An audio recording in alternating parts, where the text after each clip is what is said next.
Hello, everyone, and welcome back to Ethos Online. Again, this is a space where we can be, belong, and become the very best version of ourselves. So, wherever you join us, we just want to say welcome. It is so good to have you back. We took a 1 week break. My wife had a baby, and we were very excited. And so, this week was the last week and a half was a lot of sleepless nights, a lot of newness, crying, a lot of that fun stuff. And so, we're getting back to normal. Baby's so cute, and we had a baby boy, Ender, and so very exciting. So that's where we were last week, but we're so excited to be back with you again, moving through the story of Joseph. So again, reminder, here at Ethos, we spend a lot of time, a lot of energy looking at the original context. And so the reason we do this is because we want to look at a text responsibly. And so when you understand who the audience is, what the original language was, different interpretations from different rabbis during that era, just after it's written, all of that is going to help us understand the text better. And then after we do the difficult work, I would argue then we can apply it to today. Then we can find some kind of relevant spin to put on it to apply. And I think that's the beauty of the Bible. It is an ancient text. And so do the difficult work and you find so many beautiful gems. And so again, reminder, Torah, Genesis, Exodus, Leviticus, Numbers, Deuteronomy, never meant as a history book. And so when you approach the Bible that way, when you look at it as a compilation, right, of the stories, of the warnings from kings to their people. When you look at these epic narratives, when you understand these were stories that were told around campfires, and they finally compile it all there in Babylon, in captivity, so that they can keep their Judaism kosher. And when you understand that, it's no longer just an outdated, odd history book that doesn't make sense, right? It becomes something very alive. And so that's what I would argue when we do this difficult work, the whole thing hums. And so Genesis specifically is written in response to the fears of assimilation, not telling us exactly how the world came to be. That was never the point. How you believe the world came to be is, you choose, right? You have a lot of different options.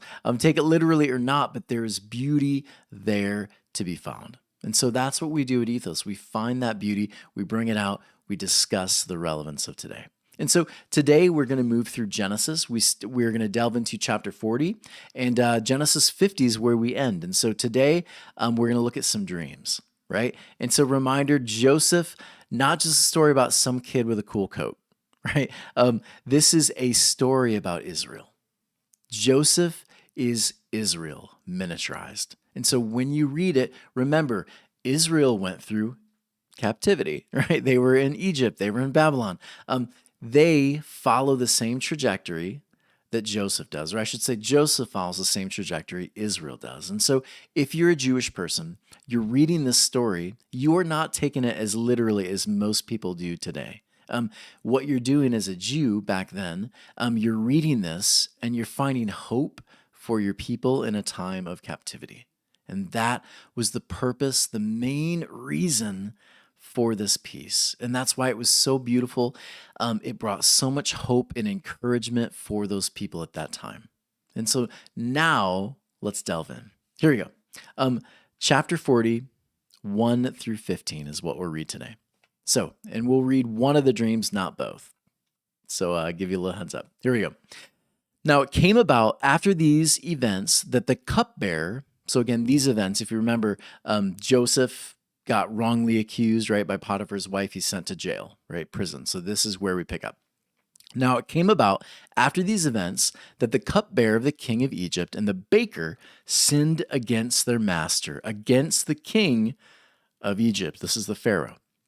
And Pharaoh became incensed at his two chamberlains, at the chief cupbearer and the chief baker.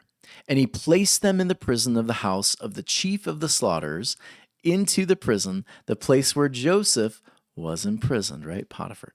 And the chief of the slaughterers appointed Joseph to be with them. Interesting, right? And he served them, and they were a year in prison. Keeps going. Now both of them dreamed a dream, each of them his own dream, on the same night. each man according to the interpretation of his dream, the cupbearer and the baker of the king of Egypt, who were confined in the prison. And Joseph came to them in the morning, and he saw them, and behold, they were troubled. And he asked Pharaoh's chamberlains who were with him in the prison of his master's house, saying, Why are your faces sad today? Verse 8. And they said to him, We have dreamed a dream, and there is no interpreter for it. Joseph said to them, Don't interpretations belong to God? Tell them to me now.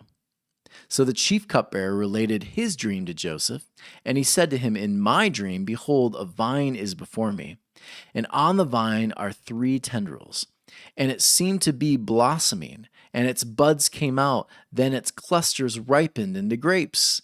And Pharaoh's cup was in my hand, and I took the grapes and squeezed them into Pharaoh's cup, and I placed the cup on Pharaoh's palm.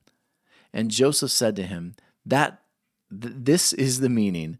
The 3 tendrils are 3 days.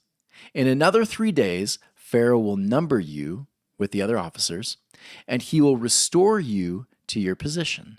And you will place Pharaoh's cup into his hand according to your previous custom when you were his cupbearer. But remember me when things go well with you. And please do me a favor and mention me to Pharaoh, and you will get me out of this house. For I was stolen from the land of the Hebrews, and here too I have done nothing for which they have put me into the dungeon. So let's get into it. Here we go. Verse 1, notice this. We have the cupbearer and the baker. Now, most of the time when you go to college today, you're not looking to be a cupbearer or a baker. Well, some people may be a baker. But typically, cupbearer is something we're not really familiar with, are we? And baker, truth be told, for a pharaoh, that's a little out of our league too, right, in the 21st century. So let's try to understand this a little bit. First off, cupbearer and baker. If you are a cupbearer, historically, a cupbearer, according to one historian, says this, a cupbearer was historically an officer of high rank in royal courts, whose duty was to pour and serve the drinks of the royal table. On account of the constant fears of plots and intrigues, such as poisoning, a person must have been regarded as thoroughly trustworthy to hold the position. So you also know this when we have medieval times and all of this, the cupbearer would often die because someone's trying to poison the king. They would take that drink. And so this was a very trusted person. This person would actually go around in the entire table, not just the pharaoh, and give them drinks. And often, if there was any kind of intrigue or anything going on that would cause the pharaoh or the king of that time to feel a little bit untrustworthy of people around him, he'd have the cupbearer actually take a sip of everyone's drink. And there's these kind of stories about the cupbearer oftentimes after doing this would go in the back and he'd pass out because he was drunk. Right? Because he drank so much. So cupbearer would have been a very common idea if you were part of an empire. Now a baker is charged with creating meals for not only royalty, but also the worship of their gods. So that's kind of an interesting one. The position was held in extreme high during that time era. So again, you are giving, anytime there's a big festival, whatever it is, you are honoring not just your king, your pharaoh, whoever it is, you're honoring your gods, right? And so the baker, when the baker's doing well, he's honoring the gods. When he isn't, he is dishonoring the gods, which of course would have sent him not just to prison, typically a dishonorable baker, right, would have been put to death.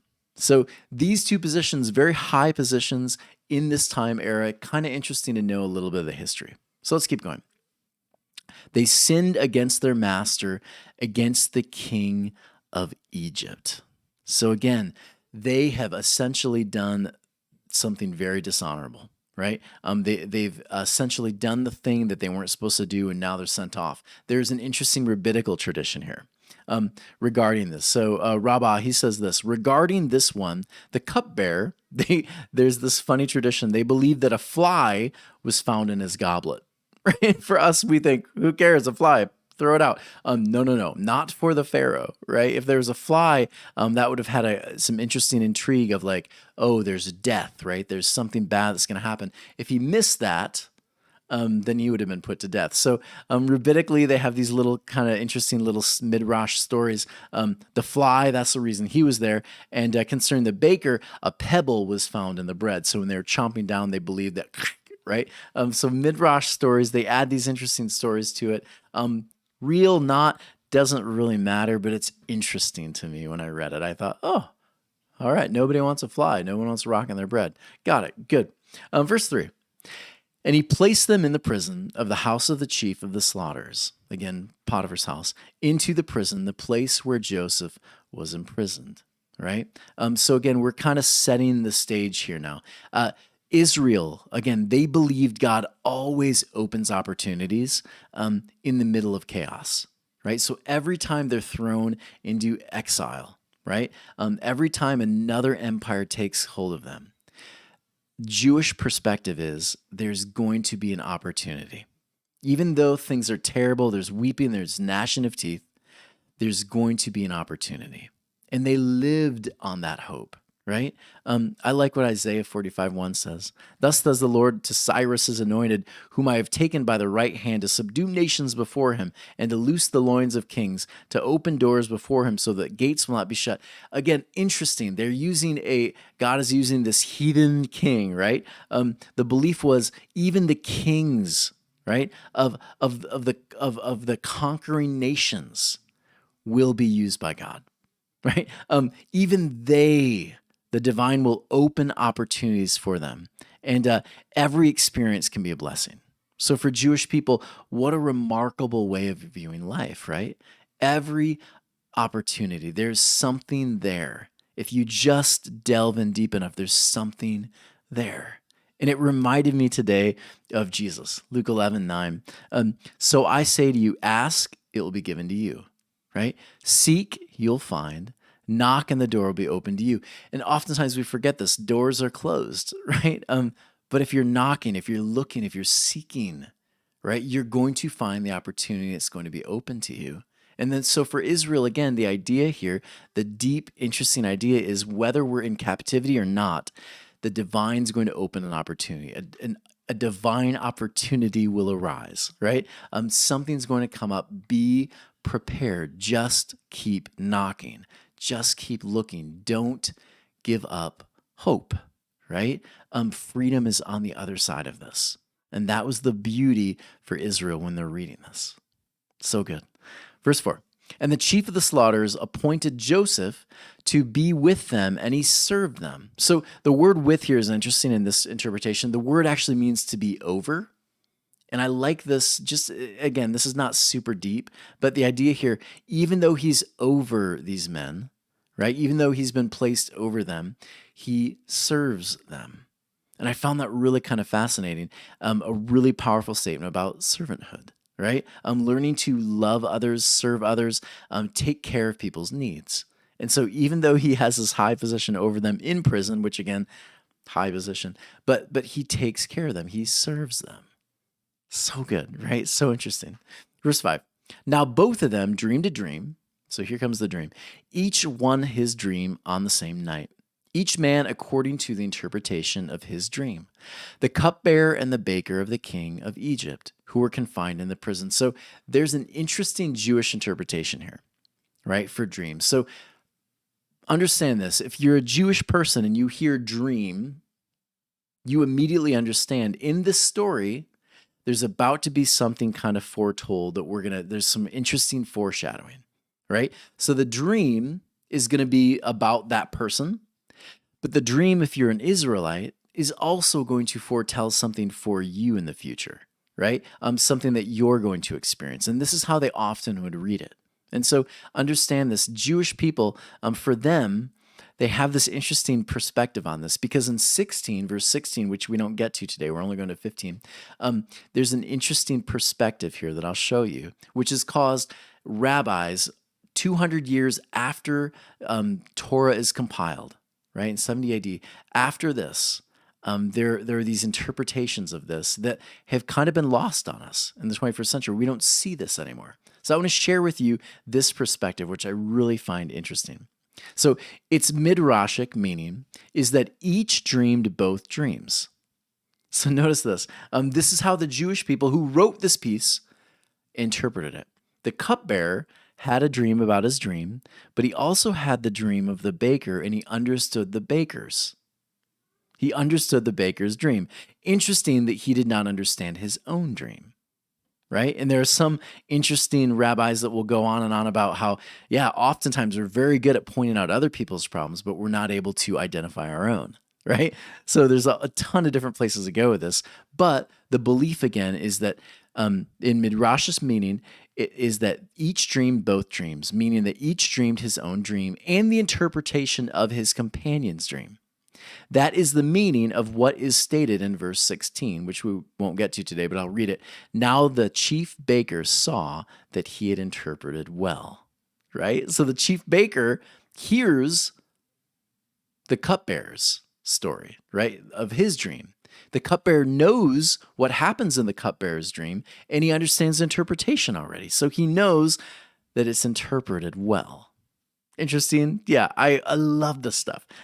Really fascinating. Again, they always seek to confirm dreams. And so this was the concept here for Judaism. They're seeking to confirm the thing, that the interpretation is correct. Because again, if we understand most of these dreams interpretations, if you are in Egypt, you have a sorcerer for that, right? And these people who are oftentimes like second-rate, magicians or whatever, but there were high positions for that.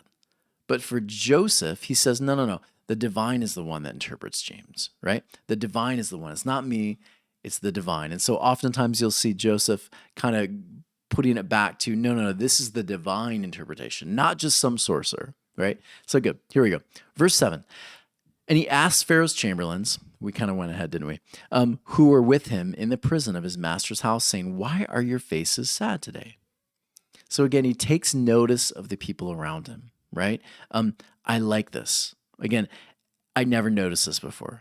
Joseph is aware of others, right? He's over those people, yet he still cares deeply. Again, that concept of if I'm an Israelite, I'm in the middle of captivity, I still care for the people around me, whether they're my captors or not, right?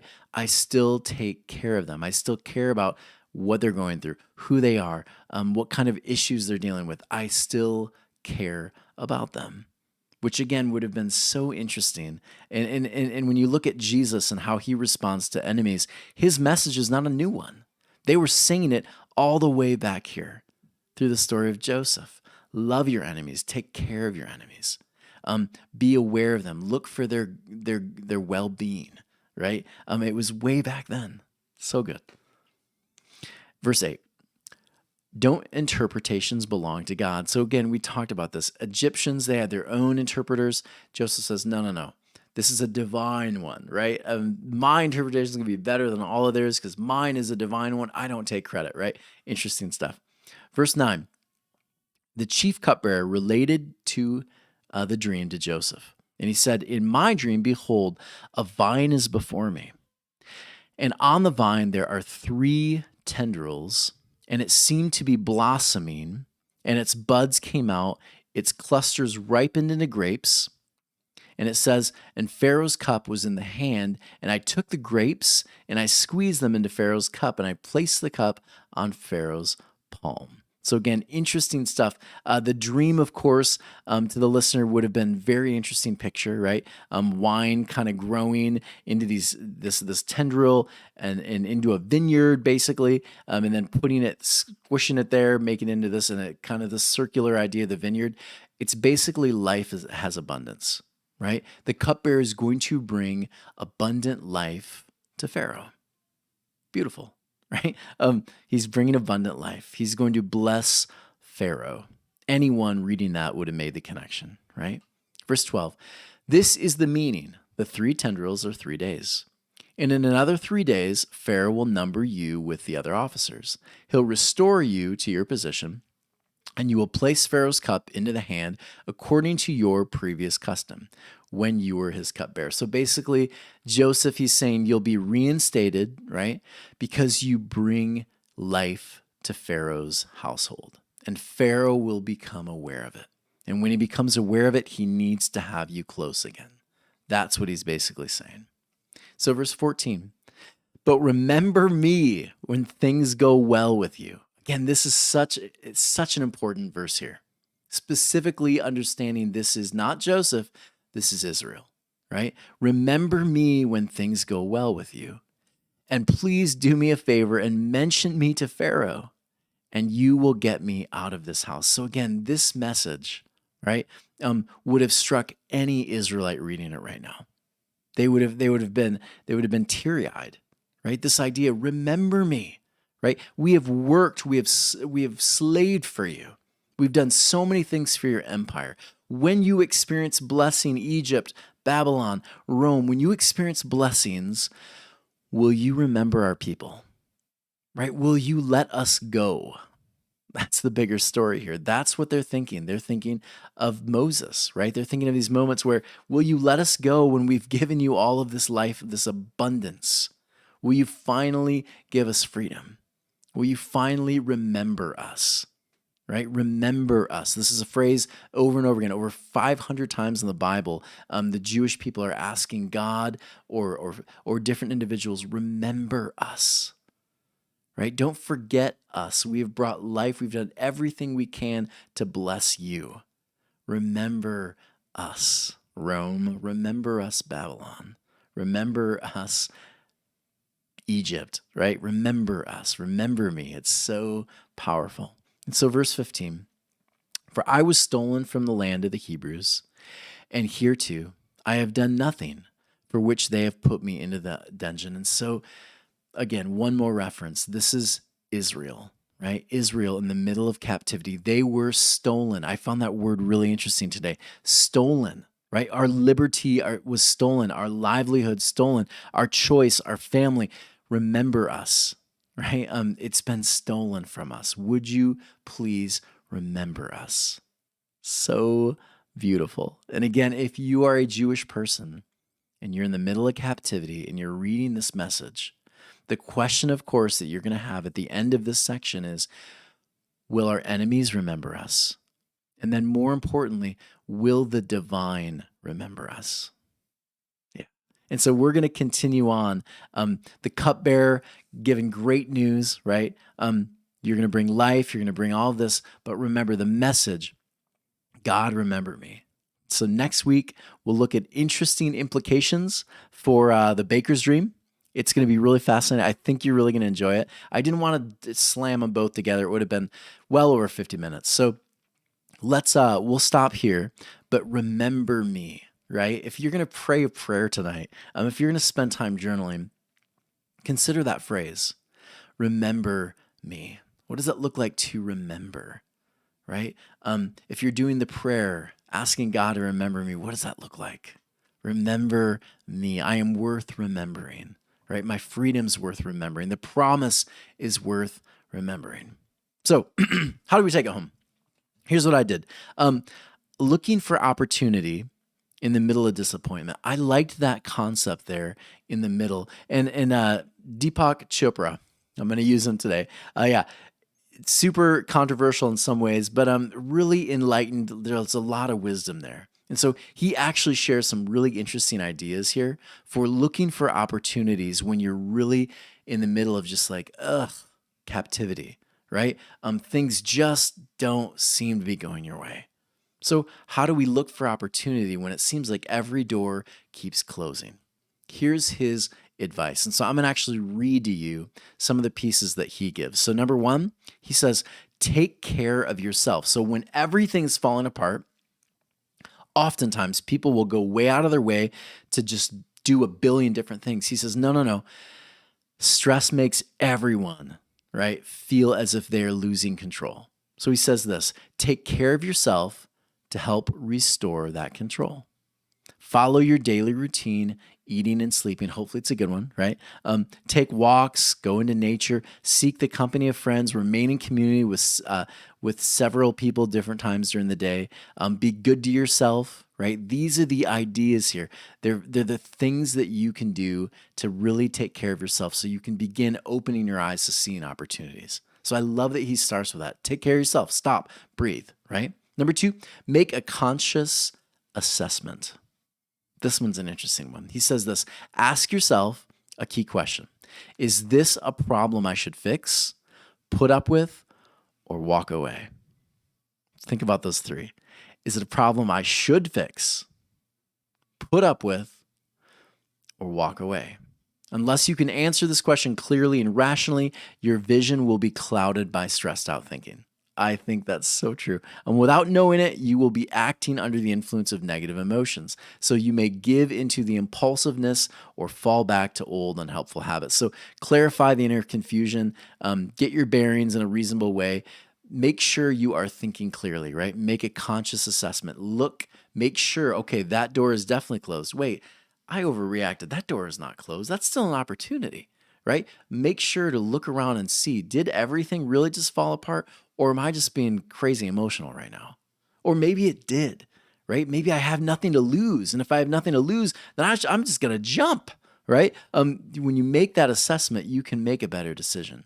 Number 3, consult someone who has been experienced this same disappointment. So let me read that again. Consult someone who has experienced the same disappointment. So bad things aren't solved in isolation. That's the idea here. So finding someone who has gone through the same crisis that you're facing, it accomplishes several things at once. He says this, it gives you an example to follow, a confidant who understands your plight, and an alternative to withdrawing into isolation.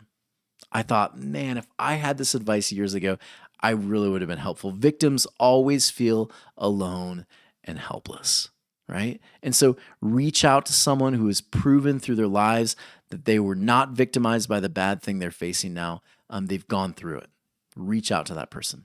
Number 4, last one, reach deeper, he says, into self. I would argue in many ways the divine for solutions, especially in a more Christian realm. So turning bad things into good things, that's kind of up to you, right? It's a mindset.